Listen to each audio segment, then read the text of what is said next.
عشق میں صلح ہو جاتی ہے، عقل عشق کا وزیر بنتا ہے، دل اور حسن کی شادی ہو جاتی ہے۔ ایک دن باغ رخسار میں دل اور حسن کو خواجہ خضر ملتے ہیں اور آب حیات کا راز بتاتے ہیں کہ آب حیات سخن ہے جو دہن کے چشمے میں ہے۔ عزیز طلباء و طالبات، اب تک ہم نے صبرس کی داستان کا خلاصہ سنا۔ اب ہم صبرس کی ادبی اور فنی خصوصیات پر روشنی ڈالتے ہیں۔ صبرس کا پلاٹ سیدھا سادہ اور اکھیرا ہے۔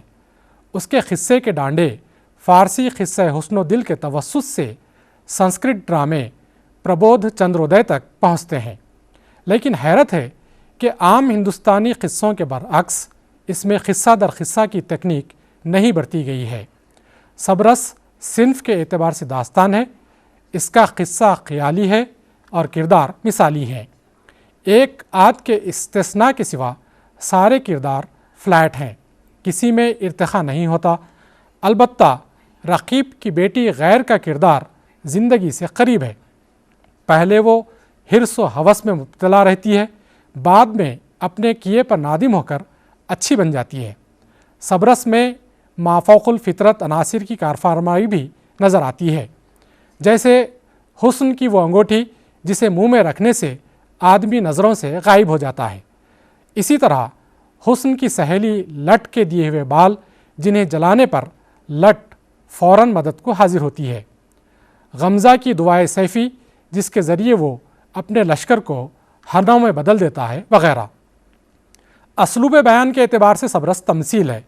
صبرس میں وجہی شہر عافیت کے حاکم ناموس سے کہلواتا ہے۔ اس تازے آب حیات کا قصہ ایک تعویل دھرتا ہے، ایک تمثیل دھرتا ہے۔ تمثیل یا علیگری بیان کی ایک تکنیک ہے۔ عزیز احمد لکھتے ہیں، بیانیہ ادب کی ایک وہ قسم ہوتی ہے جس میں حکایات یا بیان بوقت واحد دو سطحوں پر حرکت کرتا ہے۔ بیان کے ایک حقیقی معنی ہوتے ہیں، ایک مجازی۔ حقیقی معنی کے مختلف پہلوؤں کو مجازی اجسام دیے جاتے ہیں اور ان اجسام کے تعلق، حرکت یا تصادم سے حقیقی معنی پیدا ہوتے ہیں۔ اس قسم کے بیانیہ ادب کو مثالیہ کہتے ہیں۔ عزیز احمد نے تمثیل کو مثالیہ کہا ہے۔ تمثیل میں غیر مرئی اور غیر مادی چیزوں کو مادی جسم دے کر مرئی بنایا جاتا ہے۔ چنانچہ صبرس میں عقل، عشق، حسن، ہمت، نظر، ناموس اور غمزہ وغیرہ کردار مجرد خیالات اور اوصاف ہیں، انہیں انسانی روپ میں متشکل کیا گیا ہے۔ اس طرح صبرس طرز بیان کے اعتبار سے تمثیل ہے۔ صبرس کے سارے کردار اسم بامسمہ ہیں، ہر کردار اپنے وصف کی بھرپور نمائندگی کرتا ہے۔ عقل احتیاط پسند ہے، دل جذباتی ہے، ہمت صاحب ہمت ہے، نظر تیز گام اور صاحب خبر ہے، اور حسن بے مثال حسن کی مالک ہے۔ وجہی نے کردار نگاری پر توجہ نہیں دی۔ داستان کے ہیرو دل سے زیادہ فعال اس کا جاسوس نظر اور عقل بادشاہ سے زیادہ معاملہ فہم اس کا سردار ہمت ہے۔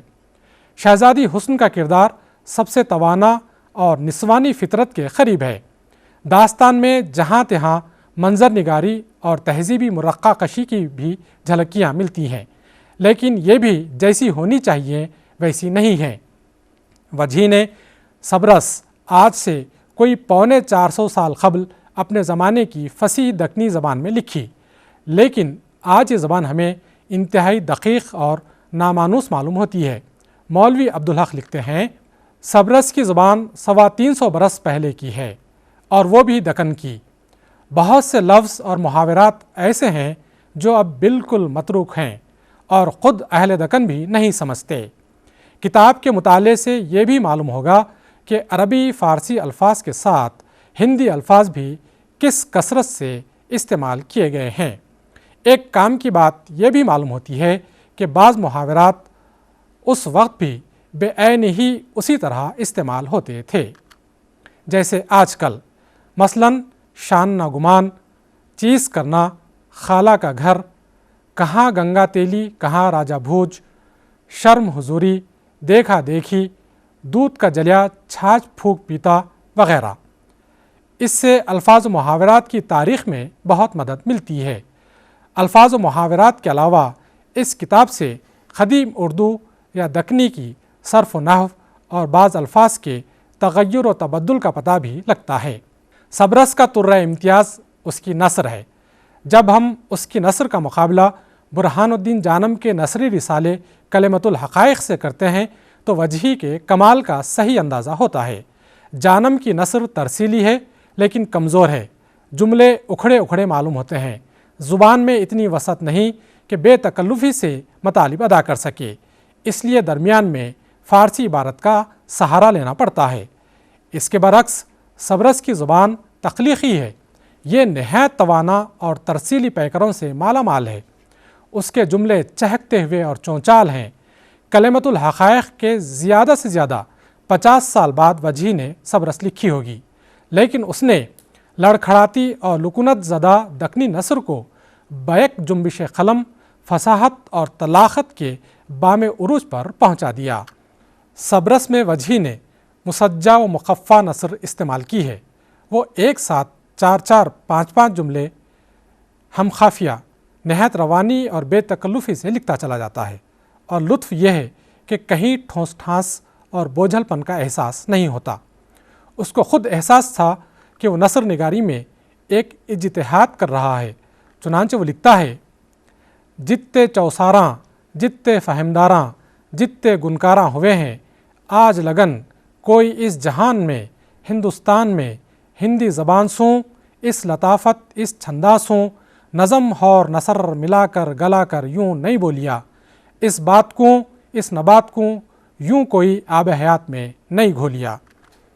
وجہی کے سامنے دکنی میں مقفع و مسجع نثر کا کوئی نمونہ نہیں تھا۔ اس نے رنگین بیانی اور عبارت آرائی کا نیا راستہ نکالا۔ وہ کہتا ہے: فرہاد ہو کر دونوں جہاں تے آزاد ہو کر، دانش کے تیشے سوں پہاڑاں الٹایا تو یوں 90 باٹ پیدا ہوئی۔ آگے وہ کہتا ہے: اتا 90 باٹ پاڑیا، چھپیا سو گنج کاڑیا، کچھ نہیں تھا سو بولیا، باٹ دکھلایا۔ صبرس کے اسلوب کی خوبی بیان کرتے ہوئے پروفیسر گیان چند جین لکھتے ہیں: صبرس کا اسلوب فسانہ عجائب کی طرح رنگین، مرصع، مسجع ہے، لیکن فسانہ عجائب کے برخلاف دقیق، بوجھل اور عربی و فارسی سے زیر بار نہیں۔ یہاں قافیہ ہے، تشبیہ ہے، استعارہ ہے، لیکن معنی بندی نہیں، تخیل میں پیچاک نہیں۔ وجہی کے یہاں مسجع فقروں کا تواتر سرور سے کہیں زیادہ ہے۔ وہ محض 2 مسجع فقروں پر بس نہیں کرتا، کم از کم 5 7 قافیے ضرور لاتے ہیں۔ نثر میں 10 قافیوں کی مثال صبرس کے علاوہ اردو کی کسی اور کتاب میں نہ ملے گی۔ اسی طرح امجد کندیانی لکھتے ہیں: صبرس کی سب سے نمایاں خصوصیت اس کا حسین و جمیل اور زندہ و شگفتہ اسلوب بیان ہے۔ زبان کے ان ایام طفولیت میں جب مافی ضمیر کا مکمل اظہار کر دینا بھی ایک معنی رکھتا تھا، اس وقت تحریر میں یوں دلکشی اور دل فریبی پیدا کرنا واقعی ایک بڑا کارنامہ ہے۔ صبرس پڑھتے وقت سب سے پہلے جس بات کا ہمیں احساس ہوتا ہے وہ یہ ہے: وجہی کا اسلوب عجیب و غریب قسم کی تر و تازگی کا حامل ہے۔ جملوں میں ربط و تسلسل اور روانی وجہی کے اسلوب کی خاص خصوصیت ہے۔ نثر میں ادبی دلکشی اور کیف و جاذبیت پیدا کرنے کے لیے وجہی نے مختلف حربے استعمال کیے ہیں۔ کہیں وہ تجنیس، ایہام اور رعایت لفظی سے کام لیتا ہے تو کبھی مجاز مرسل اور کنایے کی صنعتوں کو بروئے کار لاتا ہے۔ اس کے علاوہ بات میں زور اور تاثیر پیدا کرنے کے لیے وہ حسب موقع قرآنی آیات، احادیث، عربی و فارسی مقولوں اور اشعار کا بھی استعمال کرتا ہے۔ وہ ہندوستانی لسانی ورثے سے بھی بے اعتنائی نہیں برتتا۔ صبرس میں اس نے مرہٹی اور برج بھاشا کی کہاوتوں، ضرب الامثال اور دوہوں سے بھی استفادہ کیا ہے۔ صبرس میں انشائیے کے ابتدائی خد و خال نظر آتے ہیں۔ وجہی ایک زبان آور نثر نگار اور ماہر انشا پرداز تھا۔ صبرس میں قصے کے دوران اس نے بات کا سرا نکال کر مختلف مقامات پر مختلف موضوعات پر اظہار خیال کیا ہے۔ اس کے یہ بیانات یا تقریریں اچھے خاصے انشائیے کی شکل اختیار کر لیتی ہیں۔ ڈاکٹر سہیل بخاری اپنی کتاب صبرس پر ایک نظر میں صبرس کی اس خصوصیت کو اجاگر کرتے ہوئے رقم تراز ہیں: وجہی کو تقریر کرنے کا بہت شوق ہے، جہاں ذرا سا بھی موقع مل جاتا ہے واز و پند، تعریف و تنقیص، تشریح و توضیح میں صفحے کے صفحے سیاہ کر ڈالتا ہے۔ وہ عموماً دو مقامات پر کلام کو طول دیتا ہے، ایک تصوف کے اسرار و رموز کی تشریح میں، دوسرے فرائض و مراتب بادشاہی کے ذکر میں۔ باقی مقامات پر اس کی تقریریں نسبتاً مختصر ہوتی ہیں۔ وجہی کے ان طویل بیانات کو سبھی نقادوں نے فنی اعتبار سے داستان کا نقص قرار دیا ہے، کیونکہ ان سے قصے کا تسلسل متاثر ہوتا ہے، لیکن راقم الحروف کا خیال ہے کہ یہ وجہی کا عیب نہیں، ہنر ہے۔ داستان گوئی کی روایت میں ایک اصطلاح ملتی ہے، داستان روکنا۔ داستان گو حسب منشا کسی مقام پر قصے کو روک دیتا ہے اور ضمنی باتوں اور جزیات کی تفصیل بیان کرنے لگتا ہے۔ داستان کو اس طرح روکنا کہ لوگوں کا تجسس برقرار رہے اور قصہ بھی آگے نہ بڑھے، داستان گو کا کمال سمجھا جاتا تھا۔ وجہی نے بھی داستان کو روکنے کی تکنیک استعمال کی ہے تاکہ قصے کے انجام کو جاننے کے لیے قاری کے شوق کو مہمیز ہوتی رہے۔ اس مقصد کے لیے اس نے قصے کے درمیان میں مختلف موضوعات مثلاً شراب، عشق، عورت، آنسو، معرفت وغیرہ موضوعات پر طولانی اظہار خیال کیا ہے۔ صبرس کی تمہید میں وہ کہتا ہے: دانش کے میدان میں گفتاراں برسایا، قدرت کے اسراراں برسایا۔ ایک اور جگہ وہ کہتا ہے: اگر کسی میں سخن شناسی اور اسرار دانی ہے تو یہ کتاب گنج العرش بحر المعانی ہے۔ جو کچھ آسمان اور زمین میں ہے سو اس کتاب میں ہے، جو کچھ دنیا اور دین میں ہے سو اس کتاب میں ہے۔ کتاب کی تمہید میں دانش اور اسرار کی باتیں، آسمان اور زمین کی باتیں و نیز دنیا اور دین کی باتیں بیان کرنے کی خبر دے کر وجہی ایک طرح سے قارئین کو مطلع کر رہا ہے کہ وہ صرف قصہ نہیں سنائے گا بلکہ ان تمام موضوعات پر بھی اظہار خیال کرے گا۔ صبرس کے انشائیہ نما بیانات حکیمانہ دانش و بصیرت پر مبنی ہیں، جن میں تصوف و معرفت کے اسرار بھی ہیں اور اخلاق و نصائح بھی۔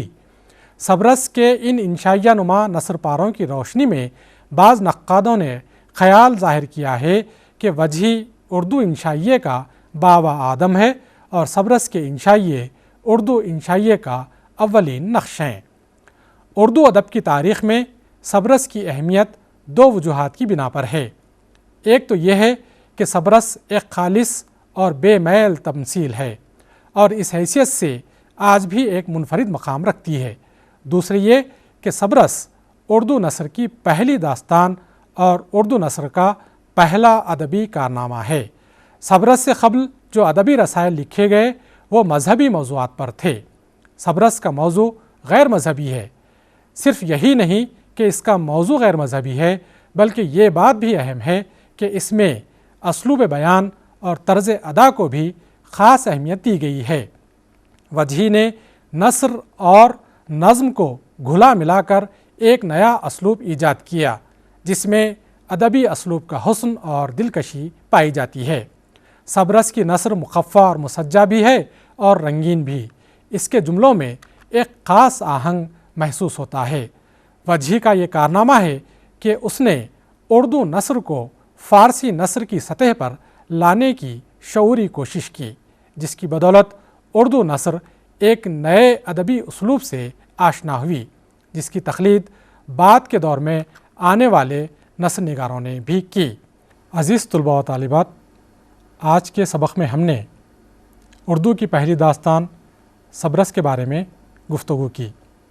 اس سبق میں ہم نے صبرس کے مصنف ملا وجہی کے حالات زندگی کے بارے میں واقفیت حاصل کی، صبرس کے ماخذ پر روشنی ڈالی گئی، صبرس کی فنی اور ادبی خصوصیات کا مطالعہ کیا گیا اور سبرس کی اہمیت پر بھی روشنی ڈالی گئی۔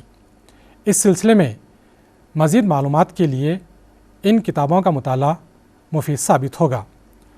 سبرس کی تنقیدی تدوین ڈاکٹر حمیلہ جلیلی، سبرس کا تنقیدی جائزہ منظر اعظمی، اردو کی نثری داستانیں پروفیسر گیان چند، تاریخ ادب اردو جلد اول ڈاکٹر جمیل جالبی، تاریخ ادب اردو سن 1700 عیسوی تک گیان چند جین، پروفیسر سیدہ جعفر۔ مزید معلومات حاصل کرنے کے لیے آپ اس پتے پر ربط پیدا کر سکتے ہیں۔